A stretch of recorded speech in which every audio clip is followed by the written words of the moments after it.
Hey, everybody, and welcome to a brand new episode of Internet Friends, the episode where we kidnap a Canadian. Yay! We've done it, finally. We all Before you this is when I'm made the supposed to drudge up there. apologize to you guys, right? Well, well, Sorry. well, Bree sorry. told us that we needed to go kidnap somebody in Canada, but I guess we got the wrong person that we were supposed to wrong kidnap. coast. Okay, so, it's just, we all know how incompetent me and Seth are, so that just makes sense. I just Anyways, put the address in Google Maps, and we showed up where we showed up. We just kept driving, so. the fact that they let us pass the border was incredible. Yeah, Truly. and I didn't Anyways. get detained this time. I mean, Well, you've that's a already good been trip. kicked. You've already been kicked out of Canada. I've never actually been. Not by the government. There's a difference there. We like to talk about past traumas on this show, especially Seth's. Primarily. Surprisingly, mostly mine, actually. Say primarily. It's because you're the one who's like you're the single one on the show, so everything is just kind of like. That's true. Oh, so I'm the saddest, is what you're saying? I'm just saying That's we're fine. here for you, Seth. This is your therapy session. Thank you. This is a lot cheaper than a real therapist. Better help Because you can't look like even. Canadian healthcare. Yeah, exactly. We've made that joke before. Yeah. Specifically Bree's plot to have her dying partner get all that stuff sorted. He's very old beforehand. and sick, and you all have heard me say that, so thank you so much. Anyways, how's everybody been? Seth, what have you been up to? A whole terrible lot. Dealing with my landlord. I got mice, and I'm arguing with them over how to take care of that. So that's fun. That's fun. But Yeah, that's the big thing that happened to me this week, was finding a mouse in my kitchen, screaming and running out of my house, and then calling my landlord. So was it a mice or was it a woman? that mouse. I don't scream at women anymore. I've been slapped too many times. I've learned my lesson. And that's the bare minimum. Bree, how about you? How have you been? We were talking in the pre-show that I got a new tattoo, and I'm very excited about it. So that was nice and very unexpected. I had to move the whole podcast. Thank you so much for letting me move the podcast to get a tattoo. I promise it's for a good cause. And I've just been working too much, but I have a vacation next week, and I'm very excited about that. My partner's going to be here, actually, so... Yeah, we had a whole conversation about oh, hey, we're going to be recording on May the 4th. We'll be able to do some Star Wars topics. And then Bree's just kind of I can't, I need to move it. And then she didn't tell us why. We were both just cool. We were just yeah, no, sure, no problem. And then I see on Instagram, it's getting a tattoo done. I'm just you're lucky I'm a cool boss who doesn't pay you. Yes, exactly. What are you going to do, dock my pay? Yeah. Pretty much, exactly. You are now being negatively paid. You need to start paying I owe you me, money Bree. No. So Emily was out of town next week, so I just kind of had a whole all right, what do I do with myself now that I'm just sitting in an apartment with me and my dog by myself for an extended period of time. So the typical stress cleaned, caught up on our media homework assignments. And that's really kind of just about it. Kind of leading into the whole May the 4th thing, I decided it's just I'm going to try and stream me playing Star Wars games, which resulted in none of the Star Wars games working on my computer. Granted, I was playing classic Star Wars games, so all of them are over 20 years old, and they're just we don't know how to work on modern hardware. It's sad. We're playing at 240p. We don't know what 1080p HD is. Too much RAM for me to handle. I can't Literally, do I this. tried to play Republic Commando, and literally, the mouse was too fast for it. Oh, Just the slightest movement, jumped the whole thing across the screen. It could not handle it whatsoever. It was hilarious. But yeah, so instead of doing a May the 4th episode, we're doing a Cinco de Mayo episode, so I hope everybody has some tequila or some, cerveza or whatever they need, or in Seth's case, some Dr. Pepper. I don't think he's going to do as many dab ribs as he did last episode. No, but I am going to be shooting ketamine this whole episode. Well, perfect. Let's go. Perfect. And then, everybody, we have a special guest here, Megan, formerly known as YouTube's Amber. Yes. So she's actually a good old friend of ours back from the movie club days that we talked about, especially in back our own origin episode. So I guess we'll kind of start with just tell us a little bit about yourself. Yeah. So, used to hang out with all these folks doing ridiculous 12-hour Google Hangouts, reviewing stuff when Netflix was baby Netflix, so you could still get DVDs sent to your home nonsense. I mean, you can get a 30-day trial for free and just make a new email every month. And not when everybody had this promo code, do this, do that kind of thing with it. And then met Bree at one of the VidCons, which was super, super awesome. And from there, pretty much dived completely out of anything social media related because turned 30 and life is super fun at that. So that's basically the premise of this show. Well, yeah, makes sense because you thought you were out and we dragged you back in. It's hard. It's hard to be 100% out all of the time. Well, because you realize that reality sucks way worse than internet reality. So true. I don't have a lot of friends that watch, an entire season of TV in a weekend. So, miss that. Well, you're among common friends here. Yes. That is what we do best more than anything else. As a matter of fact, we require it. Yes. It's kind of the point of the show, actually. Yeah. Speaking Very of requiring... friendship.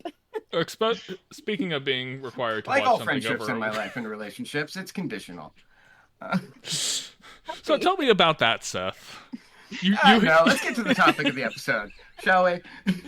All right. Well, this week's homework was assigned by Bree, and we were watching Arcane, based on League of Legends. And so, Bree, since it is your homework assignment, you need to take it away.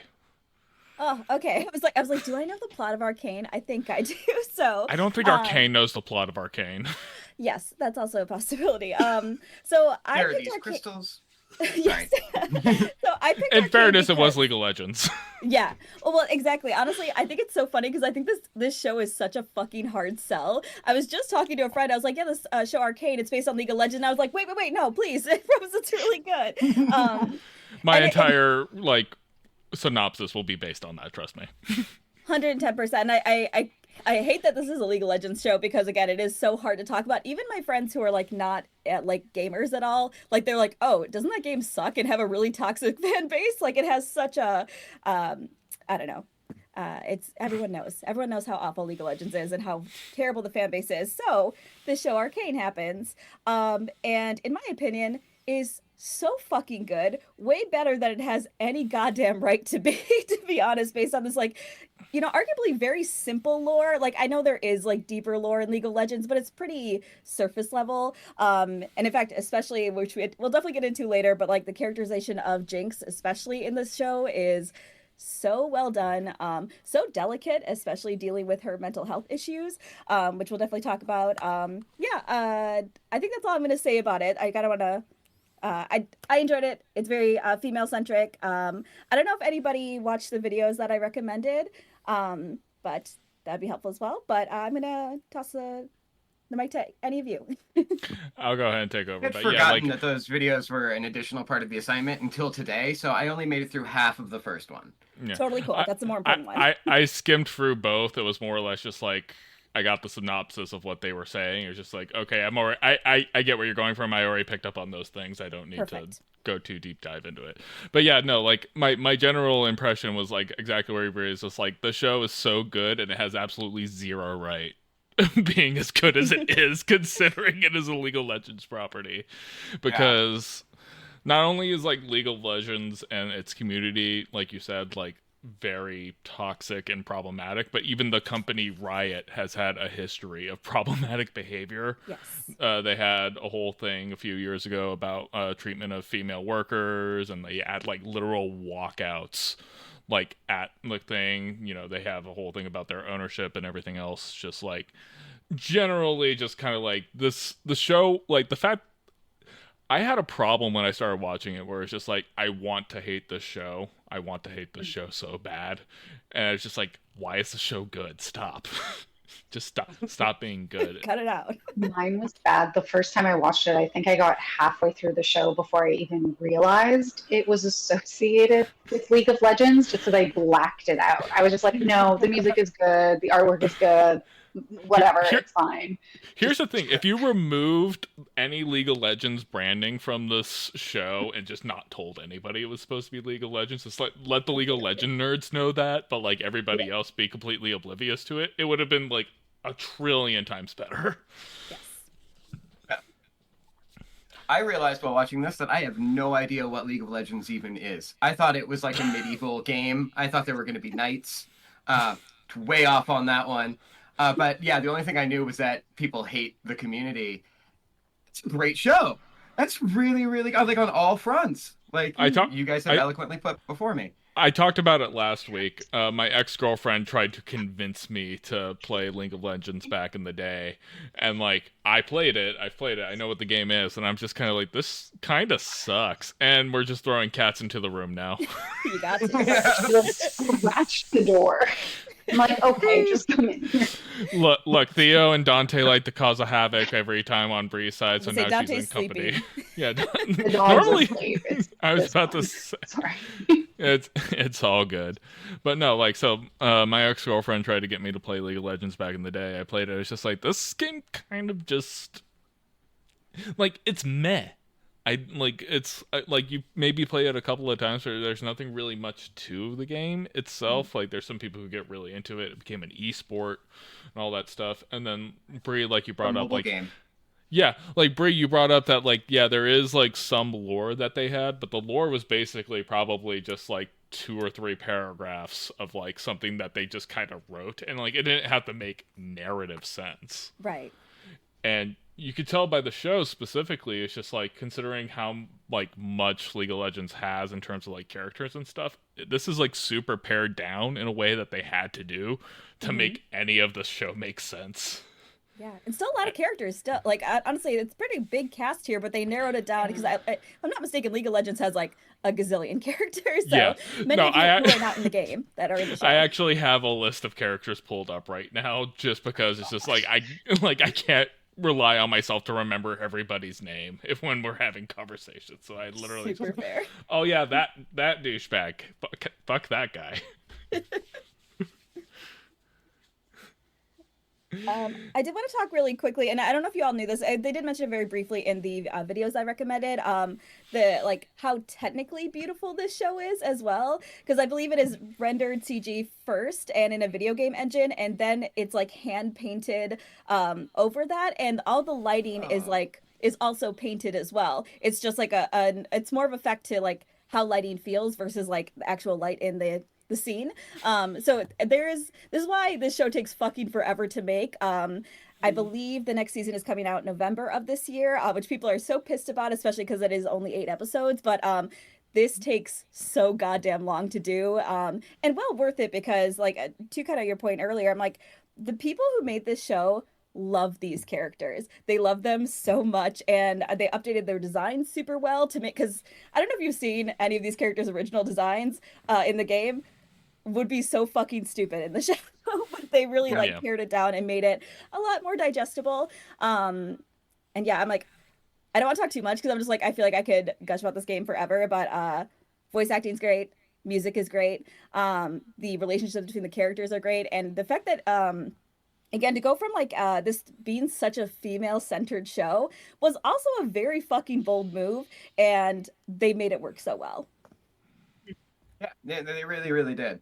And to speak more about like how beautiful the show is animated, one of my favorite sequences was that fight scene on the bridge between Jinx and Echo? Echo, yeah. Yes. Yeah. And how it's like keeps phasing The between the 360. past with them playing, and it's going around. Yeah. And that was so awesome to look at. It was just gorgeously done. Yeah. See, one of my favorite things with it is the neat way they show Jinx's mental health, where she's having those flashbacks with the two kids that pass in the first couple of episodes. Because that's like such a neat way to show like a little bit of a psychotic break and just like little flashes. And the neon works so well with how dingy just like everything else is with the show. Yeah. And it also was like really creepy at times when she'd be like up on a perch looking down, and then there's suddenly a face behind her, and then it like glitches off. That was really cool. Yeah, the animation, especially like the world that they created, is just so impressive to look at, and like especially like when you think of, and like I'm thinking of like League of Legends from like 2011 is like kind of like when I played it, and it's just like the fact that they were able to take that concept and move it into something and actually make it cohesive is incredibly impressive. And like, everything kind of just feels like the way it's supposed to, and that's very kind of thing. But I think, Brie, especially to your point, the characters and their relations to each other, I think, is what really makes the show as good as it is. Because like, you have like very obvious relations, like Vi's and Jinx's relationship, but also like Vi's relationship to Vander and how it contrasts with Jinx's relationship with Silco, because they're both like portrayed as like a paternal sort of relationship, but like Vi and Vander's relationship varies, like he's protective of her, like he's trying to make sure that she's a strong person who's able to handle the world, but is still trying to protect her from the greater threat, whereas like Silco and Jinx's relationship is very unsettling and makes you super uncomfortable when you watch it. And it's because Silco is exploiting Jinx. And there's that exploitation of her character. And like, even though like a lot of, the breakdown of her mental health happens off screen, because you have like the big traumatic moment, like at the end of episode 3, I believe it was. That like is kind of like the big catalyst of what happens later in the show, but like anything that happened afterwards we don't see. And so a lot of like how Jinx becomes who she is happens over the course of that time that we don't necessarily see, and so that's what makes it uncomfortable for me, at least, watching that kind of like dissolve of her character. Well, and her also, like, the way she, like, sits in his lap and stuff and kind of that straddles exactly him. it. That is like that is the creepiest moment. I cringed so hard watching. I was just like, very like baby doll Arrested Development, like exactly that. And I think what makes it unsettling is because I know people who have been in those kinds of relationships and like displayed affection in that kind of way, and I've been kind of like, hey, are you okay? Well, and you use the word exploitation, and I do agree with you, but I think it's also nurturing her in the wrong way, because which I didn't notice until the second time I watched it, but Jinx Powder at the time, it has this mental illness when she's a child. I didn't really notice it. There's a couple of those like little visual cues that she just very small, especially because sidebar, watching this again, I was like, man, these two girls especially have undergone so much trauma throughout their very, very young lives. It's a wonder that either of them are even slightly functional. And Vi also is going through the trauma of being in prison, but Jinx has, being exploited by Silco, but he's nurturing these very negative traits of her. So I feel like Vi could have just as easily gone a very similar way outside of like the mental illness, but Silco is like, hey, people fuck us over all the time. Everyone is against you. It's okay that you're this way. And then he just kind of amps up those like negative points to where she's so destructive, where it's almost like I heard this in another podcast where they were just like mentioning, it's almost like a self-harm technique for her, where she is so destructive to other people that is the only way that she can feel normal, because she is a Jinx. She's supposed to be destructive, and Silco really fosters those worst qualities in her. Yeah, and I think specifically I used the term exploitation is because, like, again, talking about the contrast, Vander he didn't use Vi or the kids to advance his agenda. As a matter of fact, he was like kind of trying to keep them away from his kind of thing. Silco very much made Jinx a part of his agenda. Like Yes. it was like Jinx was a tool, and that's kind of like the contrast that I specifically see, where it's just Yeah. like where Vander was a protector of these kids and how everything else. Like Soko specifically was just like, I need you to do these things for me to do the things that I want. And there's just that kind of contrast that I get, and that's kind of where I was going with the whole exploitation thing. But you're right, absolutely. Like, you know, she was absolutely broken in that moment. Like, obviously there was the trauma like prior to that, but you know, it's just like it's the moment in episode 3, like after the whole thing happens, where it's just kind of like, you know, like Vi and her basically having their first interaction, and it's just like one of those things. It's just like from Vi's perspective, it's like we had that entire situation under control. Like we had an escape route. We got Vander out of his restraints. Like we had a blockade from the people trying to get to us. Like we were gonna get out of that just fine. And because Powder interjected herself when she was explicitly told to stay home, resulted in that. From Powder's perspective, she 100% thought she was helping. She was doing what she thought Vi would do. Yes. In that situation, like everything, and like had completely no context. Neither of them were ready for that situation. Yes. And you can't be mad at them at all for how they reacted. They're children. Both of them are children. Yeah. Like I can't fault Vi for how she reacted, because Vi reacted the way I would have reacted in that situation, and I can't fault Powder for reacting that way either. And so like, because like that's what it came down to. I don't know. Powder seemed like she was, you know, like what Brie and you were saying, Erin, somebody who had extreme PTSD that was feeding into her mental health. And then it's that she's getting taken out of a situation she feels like she has to contribute to because she put those people in that situation. And it's trying to like weigh that as a child. Children just react, like they don't think about the consequence of it afterwards, even though she's being explicitly told, like, hey, we've got it covered. She doesn't understand that. Like, it's just, you can't, like Erin said, you can't blame her for that. She's reacting how any child would. Yeah. And also, like, I think very specifically, like, Vi and Jinx have the hallmarks of, like, the older sibling, younger sibling, right? Vi is constantly put in the situation where she has to be the protector, she has to be the leader, she has to be this bigger thing. And Powder was constantly babied. She was protected all the time, and like Powder didn't necessarily want to be protected. She wanted to feel like she was part of the whole thing and contributing. And so it like those dynamics like are very like kind of hard to think. And like, you know, as somebody who grew up, you know, with, you know, up to like 6 siblings at a time, like, you know, those dynamics of like the age difference and what responsibility each sibling has, like it creates those resentments, and it creates those like complicated sort of ways of going about it. And like that's why like Vi is like the character I relate to the most in this show, because like everything like Vi does and how she kind of interacts and reacts to things, it's just like, yeah, that's exactly how I kind of am in a lot of situations. And like especially like in situations where like I don't know how to react, I try to remove myself from the situation. And that's what Vi does when she interacts with Powder, and like she's just like, you did this, like I'm angry, I'm upset, I don't know what to do, leave.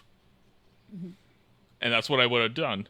But Vi also like tries to cool off and come back, but then like by then it's too late. Almost immediately too, which is very impressive for, again, how young she is, and what she had was a very visceral, understandable reaction that your little sister kind of just killed your entire family accidentally, and all she did was yell at her and hit her. Like, in the grand scheme of things, pretty small reaction, especially for her to immediately try to come back, but she still holds that guilt up until like I think the time skip is like 10 years later, and she's still feeling that exact same way. It's again kind of amazing that she's not more fucked up at that level. Yeah. All right, so we focused a lot on Vi and Jinx. Do we give a shit about any of these other characters except maybe Echo? Echo's really interesting, yeah. I love I Echo. was gonna say, yeah, Echo's an awesome like B plot character for the show, especially his interactions with the Oh, see, now I'm going to need Aaron's help with the name. Little fuzzy dude. Yeah, Chancellor. Hemmendigger. Former. The Chancellor, yeah. Their interactions are super fun because it's very much a like, you're coming from this high place, you don't know what you're talking about here, let me actually show you what it's like. By the way, I can probably help in these situations. But then and that goes back to the contrast thing I was talking about, where it's just like there's the high contrast between like the upper city, like social political elites, and the undercity. There's the contrast literally between different characters like Heimendinger and, you know, the character none of us give a shit about, Jace. Jace is hot. How dare you? He's hot, but he's stupid. He was doing that hammer work. Everybody He else. was like, there's the steam, and he's pulling the thing. That was a great scene. Absolutely. We all thought so. Yeah, he's also stupid. Well, yeah, but he's a himbo. That's why you love him. He is. He's a golden boy. He just, you know, he came from nothing and he got all this responsibility that he was not prepared for, especially political power. Like he's from a very, very humble means of like, I believe his family, they make hammers and stuff. Like, so very, very simple means to be like golden boy, creator of this whole like, I don't know, upgrade of the city. And then boom, politician. Like he has a lot going on. So, not the smartest. He pretty much does things like whoever said the last thing to him, that's like what he goes after, especially when there's a pretty lady. I was about to say, he has the exact thing as like, as soon as somebody tells him not to do something, he's just like, oh, I was told not to do something? Let me go do that exact thing I was told not to do. Yep. She gives me very early Jaime Lannister vibes, where it's just like, oh yeah, I'll just follow and do this because it seems like a good idea. Mm-hmm. Yeah. A great hammer he builds too. Yes, and then he kills a kid. Whoopsie daisies. So is the hammer thing going to be the new punches you with your eyes thing, Seth? What? You don't remember this from last week? Okay, you were too high. Got it. No, I blacked out last week. I don't remember anything from last week. You kept on trying to make the Cyclops joke of like punches people with his eyes. Yeah. And you keep on breaking up the. Yeah. You were loaded. It's fine. You took 2 whole dabs on screen. That's true. Also, going back, Victor really Full Metal Alchemist himself, didn't he? Oh yeah. Yeah. He's just like, no, I liked Victor, but I just like the weird Icarus arc of him like just getting a little too close to perfection, and then it's like, oh no, wait. It's just like, okay, everything goes to shit because of where you came from, according to these people, and then it's like, okay, well, let's explode this nice character so Jace has something to do, and there's more mystery. Yeah. More accidental murder. It happens sometimes to the best of us, I suppose. Yeah, I mean, like, if we want to go down the rabbit hole of all the political implications of this show, like, woof, we'll be here all day. Yeah. Yeah, absolutely. I will say this, like, really briefly, because I know we kind of might get arrested, depending on if a bill goes through. Oh well, none of us are on college campuses, right? Up here too with that, so. Oof. What a nightmare. Fun times. But let's talk about a fake world instead, because that's what we just came to. Which was the entire premise of the show. Yes. I'd rather be fighting over magic. Yes, exactly, Yes. exactly. And political machinations and whatnot. We touched on this briefly, but just because I've consumed so much media around this, a lot of the talking points is around Jinx because of, I think, how well they handled her mental health issues. This could have very easily been a Manic Pixie Dream Girl, Harley Quinn situation, because we got the pigtails. This is a character that could very easily, and I'm sure very much is fetishized because of like the way she looks and things like that. That's how she was before the show, actually. I Correct. remember there were a lot of people who were cosplaying her and doing stuff before she had any of this going on.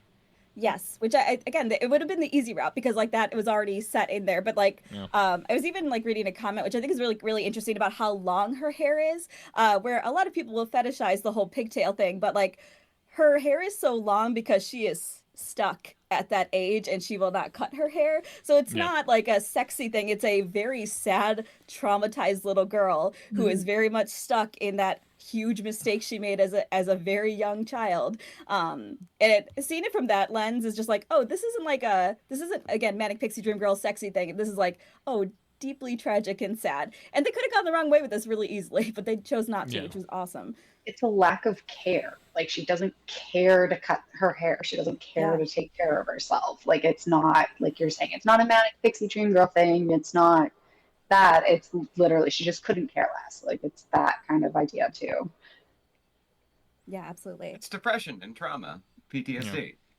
No, it is kind of funny because her character design in a lot of ways, like you said, Brie, like could very much be sexualized in a lot of ways. You know, she's wearing practically just a bikini, the longer pigtail hairs kind of thing. And I think her original design was playing off of that a little bit. Yeah. When we're talking about the League of Legends side, I don't know who they got to write this, but keep paying those writers because those writers need to get paid. But yeah, like going back to even like the thing we were talking about with her relationship with Silco, and there's like that like uncomfortable, like almost kind of relationship there. It's just like, whereas like again in contrast this with Vi, where like Vi is like not sexualized as a character like at all, period, end of sentence. And like again, like her relationship with Vander is like very like healthy and not, you know, kind of perceived in like kind of that way. And so again, going back to that whole contrast thing, and so the fact that the writers were able to make sure that that got translated very well is very impressive, because that could have gone the wrong way very quickly. Absolutely. I think with a lot of these characters, honestly, because again, I only looked into this a little bit, but like pretty much like a lot of these characters, especially they're in the game, they're in opposition to each other. So eventually all of these characters have to hate each other. They're meant to battle each other. That's the plan. And this show chose a very, like, I don't know, Vi and Jinx, they could have like not liked each other right from the get-go. They could have been like, okay, well, you killed my whole family. We're not friends anymore. We're not sisters anymore. And then that's the conflict. But that would have been the easy route. And the show didn't choose that in any fucking stage. It chose building these relationships between all the characters above all else. And I think that's what's the most impressive about it. Even going to like the romance between Caitlyn and Vi, there's a lot of chat about like why they didn't kiss in the show, and I'm so glad they didn't, because the moment that they had on the bed where she just touches her face is like so intimate, which is in my opinion like even more intimate than a kiss would have been, because they were so much more concerned about building a genuine relationship between those two. Yeah.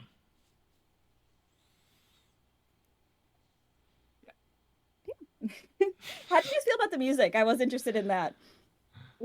I mean, stop trying to make Imagine Dragons a thing. Okay, me and Steph are on the same page. Other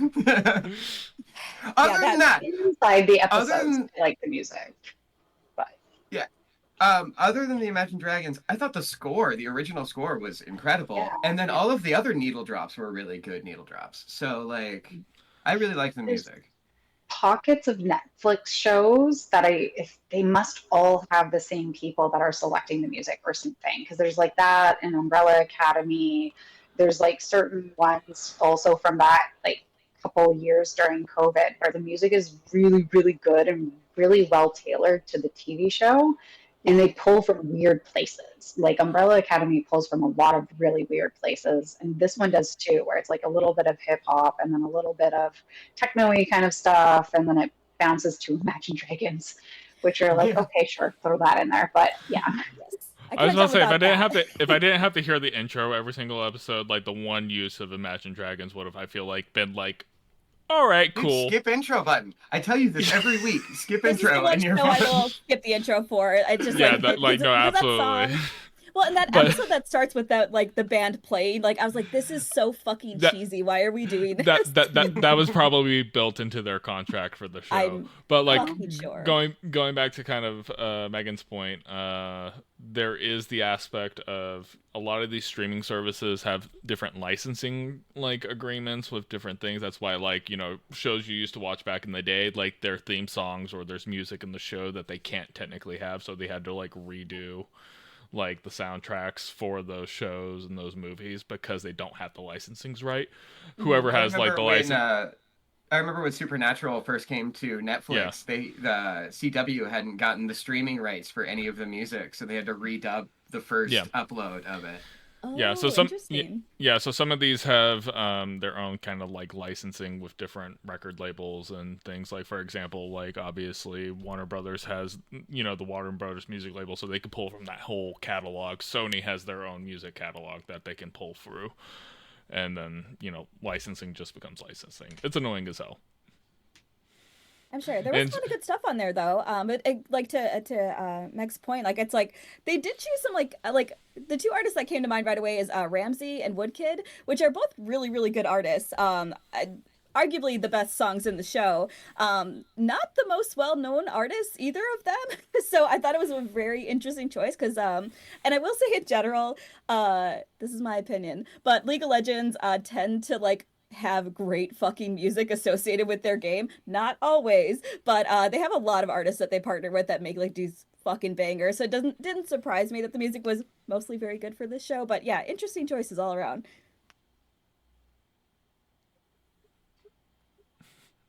Anything else, friends?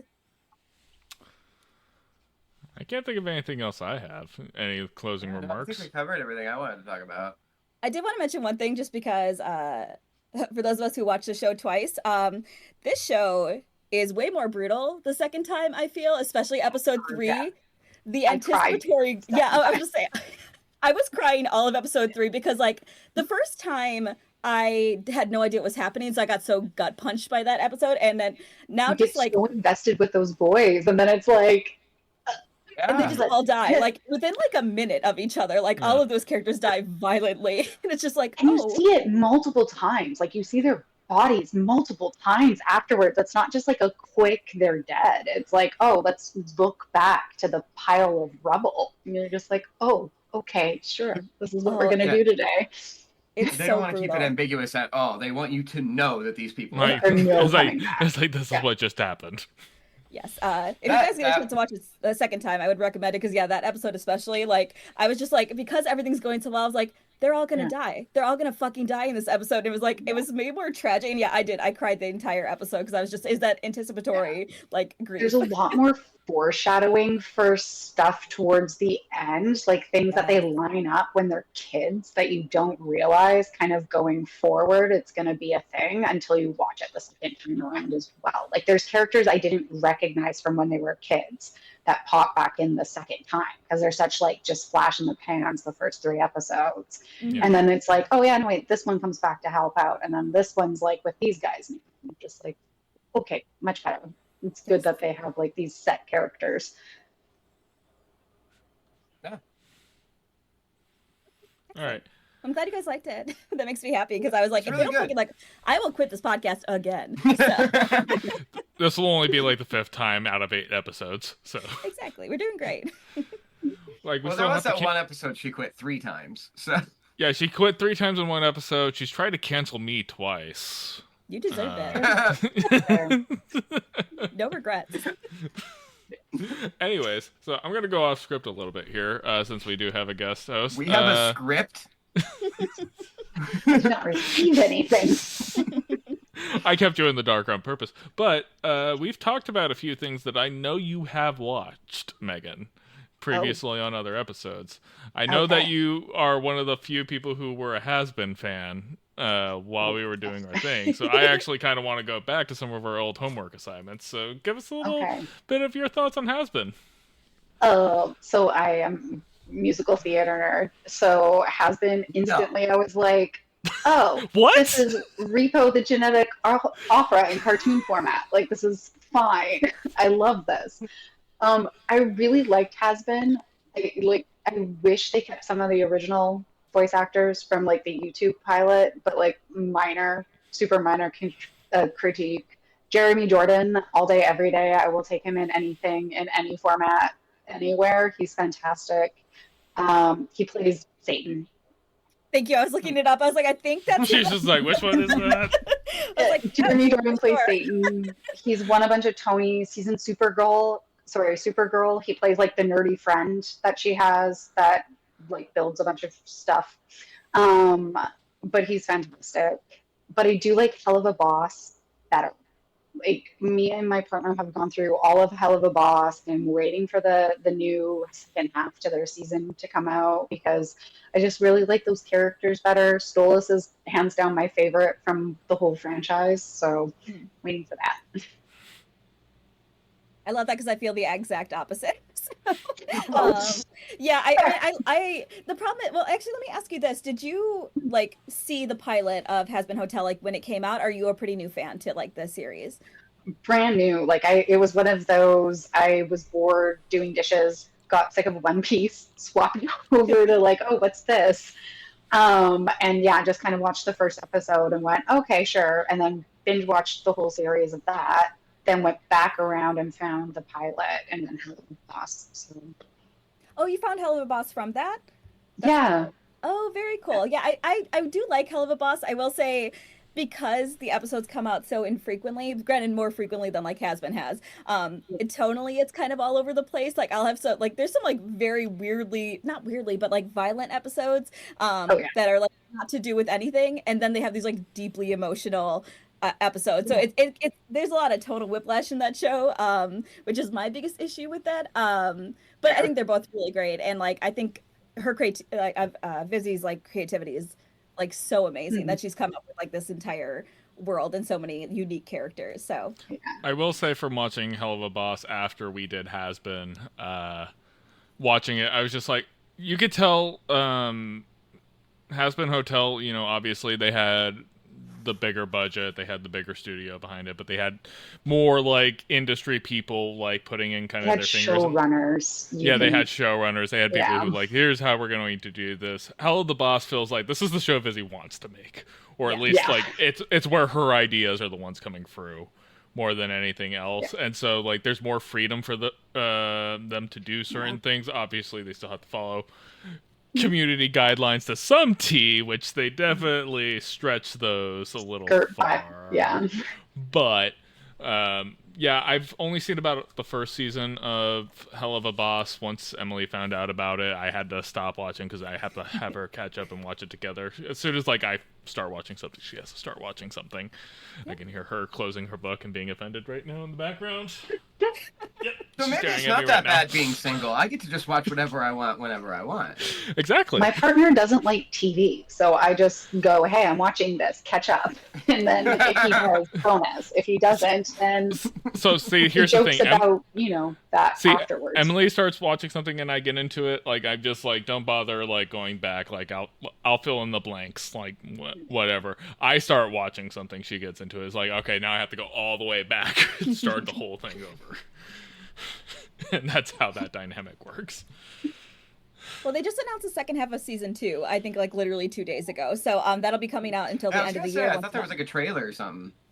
Yes. Yeah, I think I just saw something drop recently. Well, and I guess now the guy that does the voice for Blitzo, he's involved with some more of the writing and producing and stuff like that too. So I think maybe there's going to be hopefully a more cohesive story throughout the next little bits. Because it is a little all over. Viz is very much known for being a little all over the place, to say the least. Still good, still fun, and I still like that it's like a monthly upload that I get to look forward to. I was like, oh shit, a new Hell of a Boss, because they never exactly say when they're gonna drop it, and then it'll just show up in my subscription box. It's always a treat. Yeah, it's a nice little surprise. I like that style of like you don't know when the next one's coming, but like when it's there, you're just like sweet.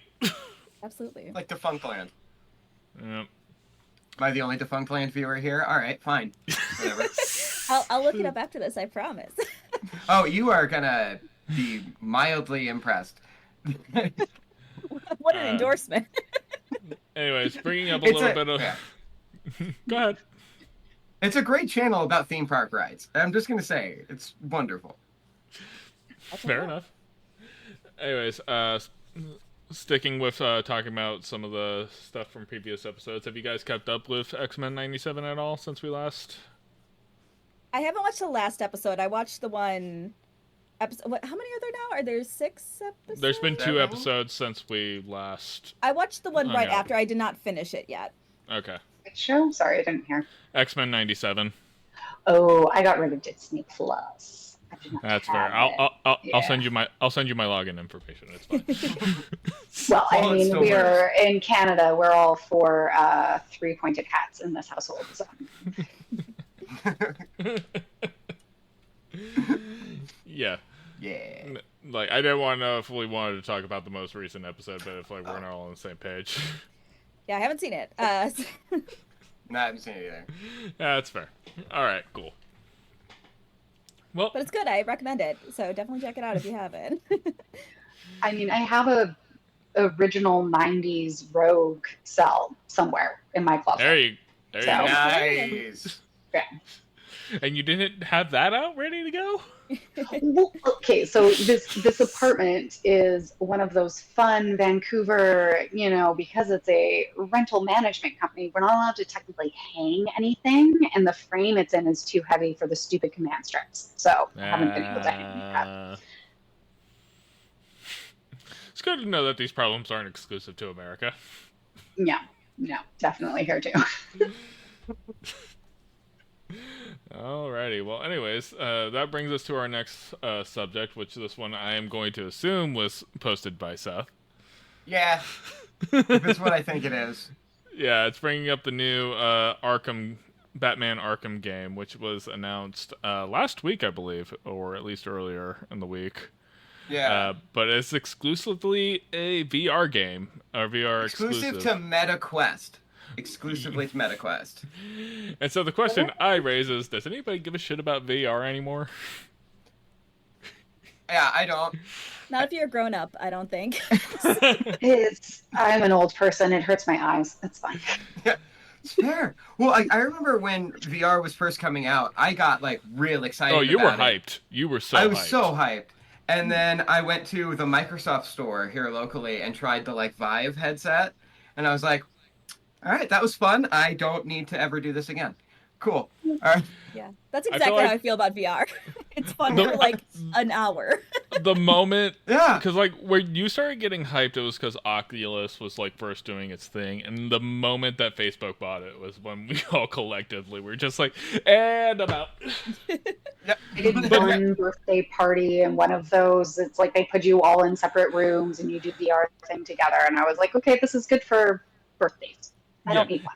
It's And Yeah. that's the thing though. It's they're- kind of the modern rock band, where it's like you just set it up in the corner and a bunch of people can play it while the Yeah. rest of the party's happening. One of your friends has it, not everyone has it. Like Yeah. you don't need multiple Yeah. people to have it. Yeah, it is one of those things where like there's the novelty of it is always fun, but it's never something where it's just like I need to do this every day. I'm going to make this central to my life. And like Zuckerberg is constantly trying to make VR be a thing. And it's just like, buddy, it's not going to be a thing. It's And, like, expensive. Oh my god. Yeah, the cost of entry isn't there. A lot of people who try it like they get motion sick or like it's there. The barrier to entry is just way too. There's too much friction to it, right?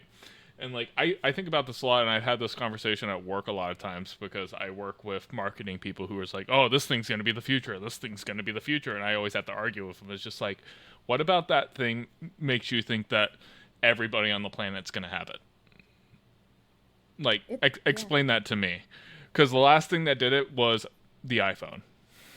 yeah. Well, I've thought about this when the Apple Vision Pro was coming out. I was like, it's just a computer on your face. Where's the practical application that makes me like want it? Make me want. Yeah. Because cell phones, it's practical to have a GPS in your pocket at all times. It's practical Yeah. to have the entire internet in your pocket. You really have Yeah. to at this point. Like it's Yeah, just like but, you need to be. But that was the thing. Like connected. this thing had the lowest level of friction possible to ownership. Like you could get it literally at any place that sold cell phones.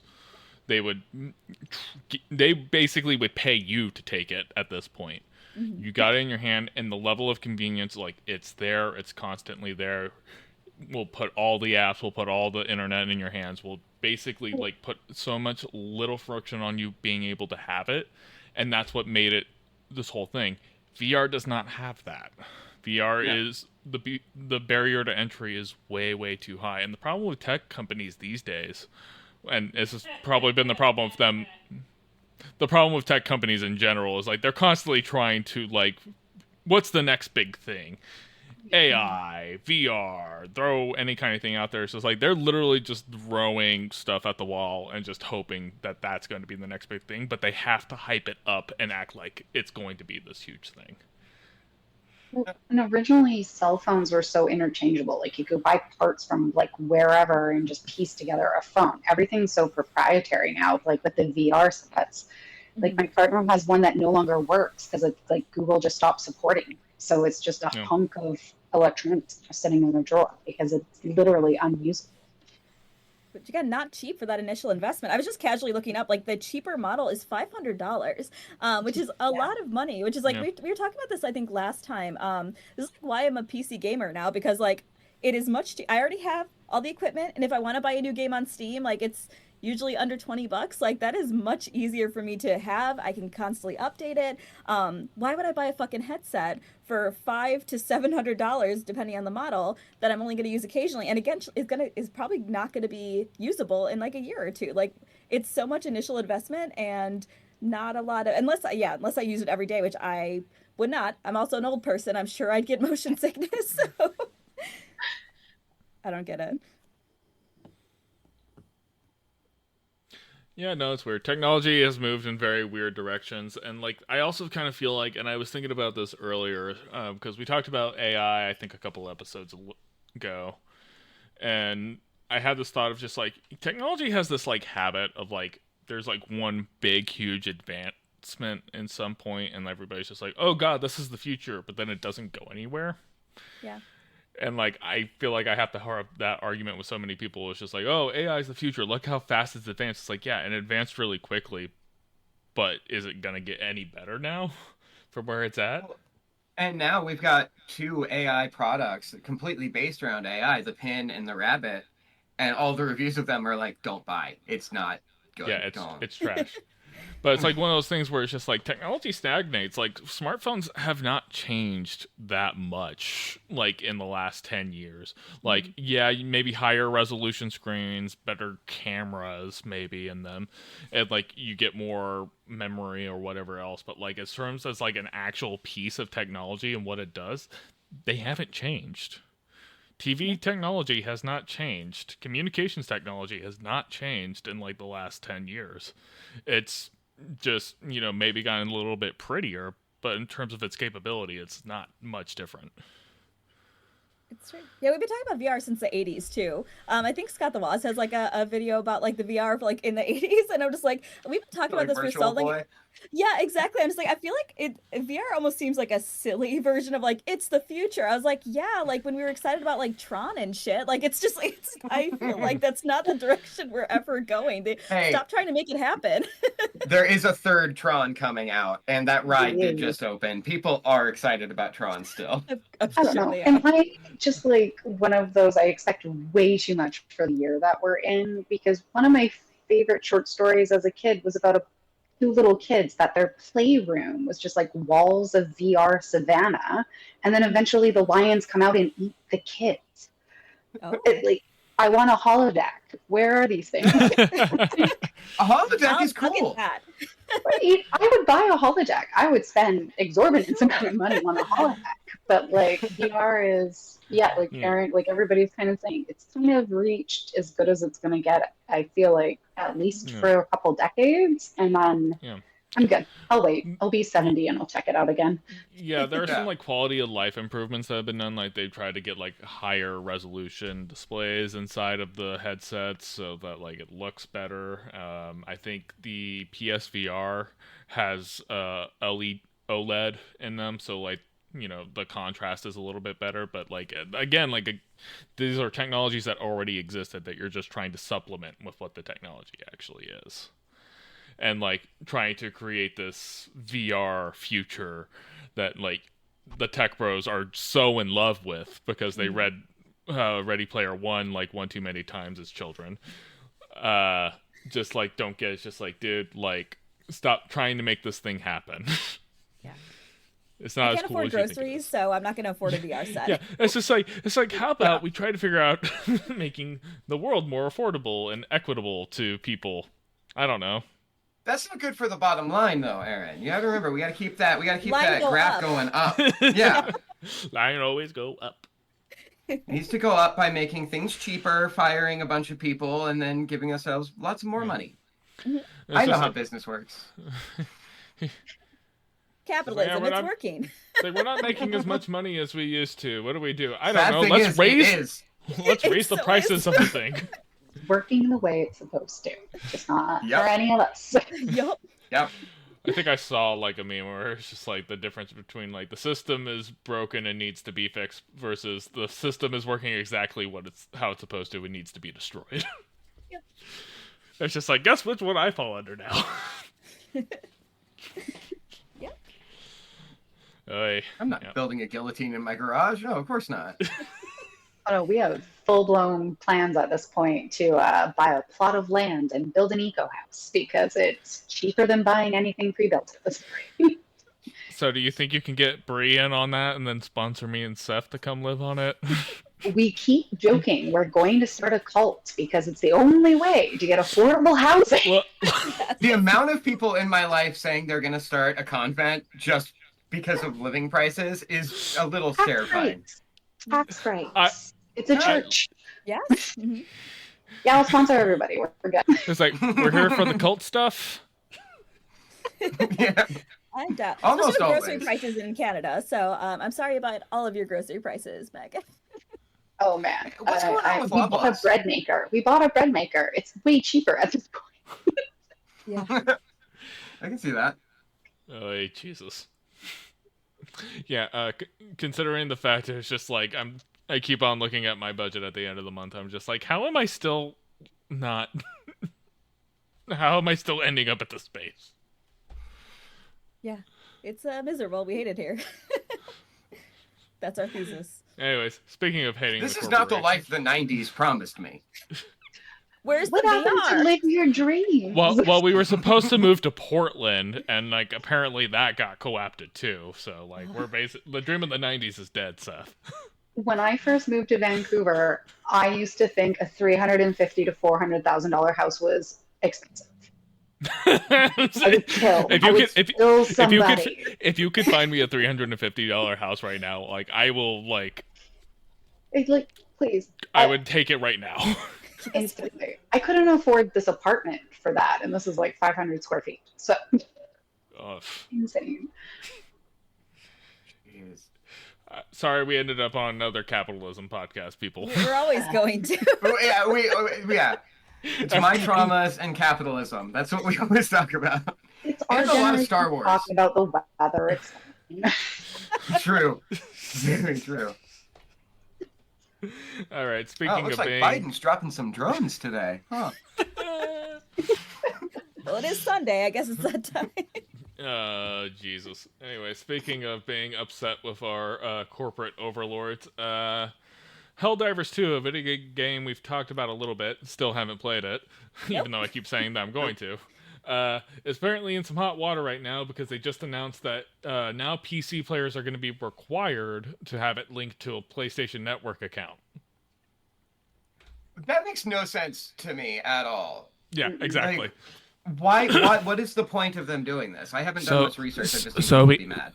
so we can sell your data to the highest bidder, Seth. Well, So the yeah. next time they have a data breach, there's more data. Yeah, exactly. So when North Korea is pissed off at Sony again, it's just kind of like, okay, so like we'll give this to you now. But yeah, no, that's basically what it comes down. And even the developers, they've even said like, look, this was a Sony decision. Like we have no control over it. Is the studio Sony owned? Yes, or Oh, okay. it's that either explains Sony a lot or more. the development of the game itself was in partnership with Sony. I don't know which is the most true, but basically, so that's why it's not on Xbox. It's only on PC and PlayStation. See, I didn't know it wasn't on Xbox. I thought it was all platforms. Yeah, And was so just a third-party developer. So yeah, it was developed with partnership with Sony, and then this has become a Sony decision, and everybody's more or less just kind of like, this makes no sense. Why do I need a PlayStation account if I'm playing on PC? And of course, it's because Sony's just like, because we want your data so we can sell it. That's what it comes down to. And it's just like, it's so dumb. And it's hilarious because I keep I think joking. we It's need like, to ban Sony, personally. says the one person who plays on PlayStation here. Yeah, the only one here who has a PlayStation. Oh no, that is my console of choice. But since the new release of "You Don't Own Your Games," that's it. I'm done. God, I know. So it's Team me and can't. Bree versus Team Seth and Megan now. So it's the PC crowd versus the PlayStation crowd. Why do you guys not want us to play your video games, guys? Why are you so against us? I'm slowly switching to PC because my partner actually has a good one, and my gaming laptop can barely handle The Sims. So I feel it's getting better. It's a big initial investment up front. I'm not going to say that it's not, Yeah. but as Bree said earlier, like once you get into those Steam sales where they're selling like games for like $2, it's peak. And not to mention being able to have Xbox Game Pass is like super great because like it's just like, oh hey, is that game on Game Pass? It is. Cool. I don't have to pay any money to play it. Let's go. Viva Pinata all the time. I'm trying to find other Harvest Moon-esque games right now. So, Well, have you played Stardew Valley? Because Bree will not shut up about it. I haven't, but I have been playing, what is it, Wildflowers? That it was like an indie creator. It's really fun. You're a witch, but you also have to harvest things and help other people with your witch powers. Wild Wait, flowers. isn't that just what witches do? Yeah. Though? It's great. I love it. I will check that out. Absolutely. Super fun. But Stardew's also excellent. You should play that. I realized recently that I had Stardew Valley and Animal Crossing mixed up in my mind for some reason. Yeah. Well, Harvest Moon basically is the influence to both Stardew Valley and Animal Crossing in a lot of ways. Like you can actually on the Switch, if you get the Nintendo Network whatever thing that they do, the N64 has the original Harvest Moon on it, so you can play it on Switch. If I get that, I'm playing GoldenEye. Like, that's the reason I would get that. Yeah. I started playing Breath of the Wild again last night, so that's going to be interesting. I saw you started your Mass Effect stream after months of talking about it. Yeah, well, that's when Emily was officially out of town. It was just like, all right, nobody's here. Start playing Mass Effect. Let's go. Yeah. So like, I'll probably keep that up for a little while. But again, if Emily comes in and she's just like, I want to play Baldur's Gate tonight, it's like, all right, we'll play Baldur's Gate tonight. I had to take a break. Too many hours. How many hours in are you? Oh, I hit like 360, I think, before I quit. I was about to say, I think I'm like 400 hours now total, but like I've at least had one completed playthrough, and I'm on Act 3 again on one playthrough. Yeah, I just tried the blood whatever one, and then I was halfway through. I was like, no, I'm good. I need a break. The blood what? Are you talking about the Dark Urge? Yeah, that one. I haven't Oh, played yeah. it, by the way, I'm so sorry. I wanted played it. I wanted to make Baldur's Gate a homework assignment, but I can't justify making Seth pay $70 to play a video game. It's also And I gotta be real time honest with you commitment. guys. Just not an RPG guy. I'm And sorry. that's fair. I respect that. Totally fair. This is going to be Seth's last podcast today, so there's so much for being here. So I'm we're being cancel- fired. It's like, so we're canceling I'm Seth the replacement. now. Hi, guys. Yes. Surprise. Shock. Honestly, the show will probably be better off without me. Let's be real. Shut up. I'm rehiring you. I mean, like, it's just like, Bree has a fear of success, just like me.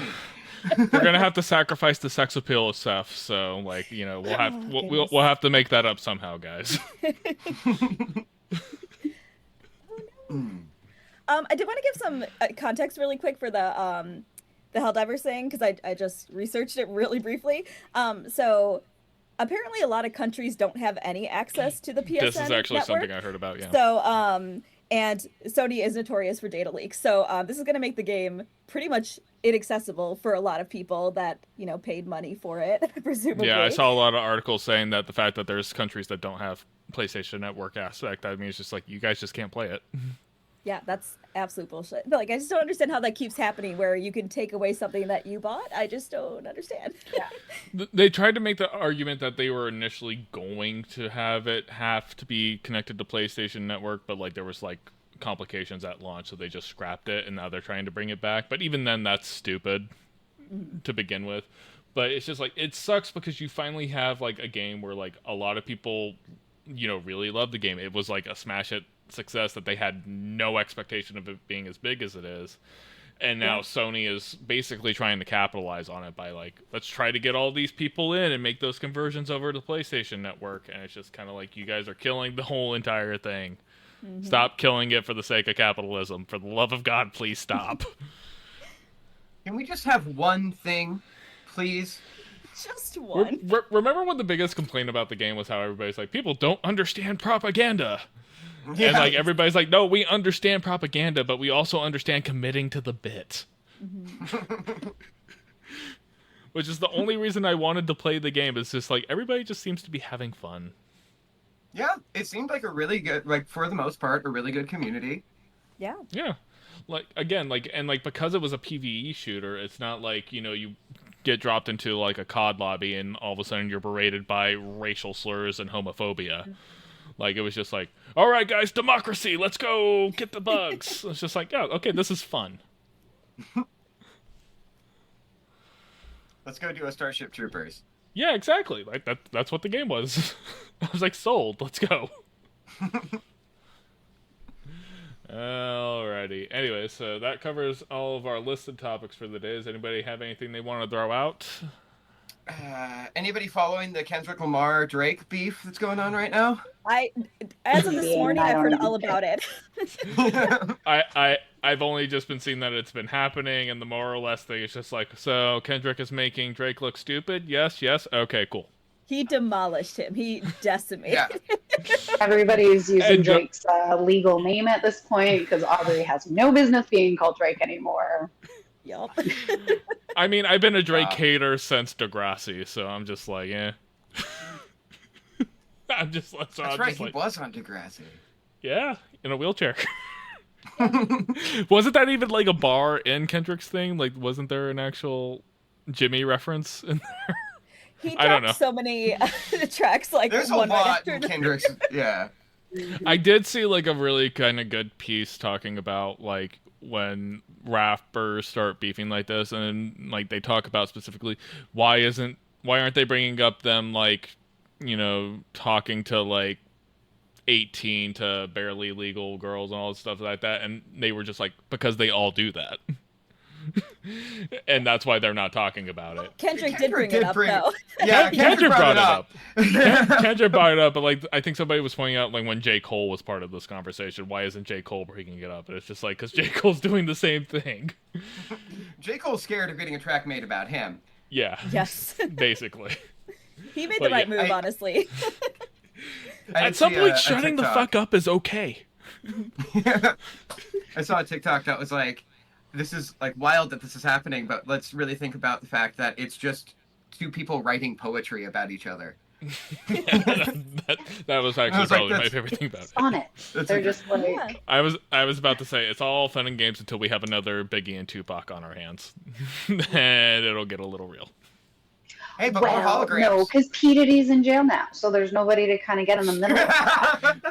Is he in jail, or is he still in the wind? He's on bail, I think, at this point. Like, it's him and his sons are all...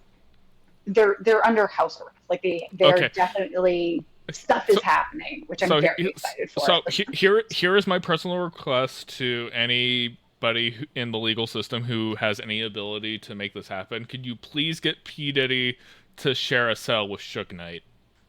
I was just going to say that! Yes. Because I feel like that is basically the culmination of the story that we need. We need closure. You know what I'm saying? It was, when I saw it go down, I just sat there and went, yeah, of course. And then I saw 50 Cent's response to everything, and I was like, perfect. It's I loved rap and hip hop in the 90s, so that was just like amazing to watch, just everything go down with that. It's really funny. Like, I ended up down like a rabbit hole like a while back in my algorithms, and a lot of it was centered around like the Biggie and Tupac stuff in that era, and people just talking about like, dude, if you ever ended up at any party where Suge and Diddy were in the same room, everybody was collectively just like, you do not talk to either of them, and if you are talking to one of them, don't let the other one see, because holy shit. Oh god. It was like a lot of Wu-Tang guys just being like, we stayed the fuck out of that. We were just like, nope. They did not mess around back then. No. Oy. I think I heard once that Suge Knight like held Vanilla Ice over a hotel balcony, like Yeah, I think I heard that one too. 30th floor or something like that. Oh my god. Oh, that guy was terrifying. Yeah. Well, back then they were legitimately in gangs. Like it wasn't like Yeah. That was the thing. They were legitimately in gangs. So yeah, somebody's gonna do something like that. Yeah, no, like if you, especially these days, if you go back and listen to Hit 'Em Up, like just hearing how unhinged Tupac gets, like especially towards the end of that song, you're just like, bro, you need help. And they were playing that in clubs. That was like a whole thing. Like that was like the biggest song at the time. But like I listened to that today, and I'm just like, Jesus Christ. Oh, so fun. Anyways, so TikTok Really and expect us to spend that much time on 90s hip hop. well, we're all 90s kids here. We you know, we need to reminisce about something. Sure. Remember the good old days when, you know, rappers used to kill each other? They actually had records. It wasn't just like Yeah. vinyl. Remember when you owned the music you bought? Crazy. No, because LimeWire. Remember why you knew exactly why your computer was running slow and it was your fault? Oh yeah, absolutely. I had to buy a song recently and I didn't know how to do it. I was like, how do I buy a song? Where? Honestly, so when I had to set up like the external like RSS podcast feed to make sure it actually went out to podcasting platforms to get it sent on iTunes, I actually had to have an Apple ID to do that. Oh. And the only way I could do that is by downloading iTunes and like having the whole thing set up. And I was just like, I do not remember iTunes looking like this at all. I have no idea what I'm looking Fucked at. iTunes.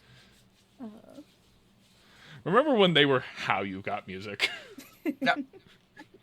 And something being able to connect to iTunes was a feature. The good old days. God, we're getting old. Remember when text messages cost 15 to send and 25 to receive? Yeah, remember when your parents would yell about you about like, why are you writing up our phone bill?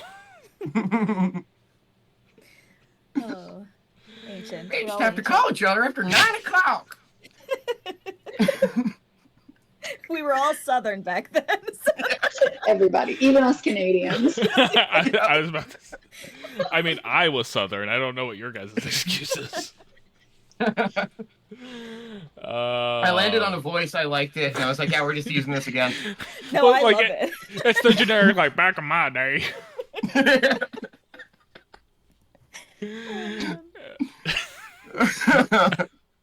Well, I guess we're at the unhinged part of the episode. But anyways, that covers pretty much all the topics I had, plus some added context. First off, I just want to say thanks, Megan, for joining us. Yes. It's so Thank you. lovely to see you. We absolutely miss seeing you, and we love having you, so we're more than happy to have you again. So the next homework assignment is Seph's homework assignment. So, Seph, what do you have in store for us next week? So, I had a couple things in mind, but then us talking last week about BioShock Infinite, and then the art style of Arcane made me want to replay BioShock Infinite. So, if that's cool with you guys. I'm All so right, well, I glad you're guess I'm- picking that because I really struggled with it last week. I was like, fuck, that's a great idea. All right, well, I guess we're playing Yeah. BioShock Infinite, and I'll even stream my playthrough of it just as kind of like interesting thing. So get in on that. That would be kind of fun. I haven't played it in years, so I like barely remember it. Yeah, Same. no, I've actually never played it. I was never into the BioShock series. I understand that, like, apparently, like, you could pretty much jump in any game and be, like, totally fine. So, and I think Infinite's especially that way. Mm-hmm. Yeah, Infinite definitely is. Yep. So, cool. Awesome. So, anyways, I am TCK Media Productions on most platforms. We got That's F23. We got the Raccoonaloon herself, Bree, who you can find on Instagram or Twitch occasionally, which I don't know the last time she was actually ever on Twitch. I don't know either. Also, I do have a new podcast. I don't know if I'm allowed to plug it here, but Plug away. it's called Game Birds. It's with me and my childhood best friend, and we just talk about indie games that we like. And similar to our format, like we have a homework assignment each time, and we talk about a different indie game. We are just trying to get through our wish list and all these games that we've had in our libraries forever that we've never played. So we just talk about a new indie title each time. Very Game nice. Birds. Awesome. I'm going to check that one out for sure. And then, Megan, I'm is there gonna say I anything you will want to? and then forget. No, I don't I'll think it's probably do anywhere it. yet. You're fine. I'm always looking for a new podcast to just have to just fill my day when I'm not doing anything at work. So I'm more than happy to listen to Bree talk to friends about indie games. Why else would I have her on the show, Seth? Megan, is there anything you want to plug? Not right now. I just wanted to join in and see you guys again. So this was fun. Yeah. Thank you. And I know we talked earlier about possibly maybe having you on again as like a guest host, and we'll have a little bit more of a chat about that off of record. But thanks so much for being here, guys, and we'll see you all next time. Bye. Bye.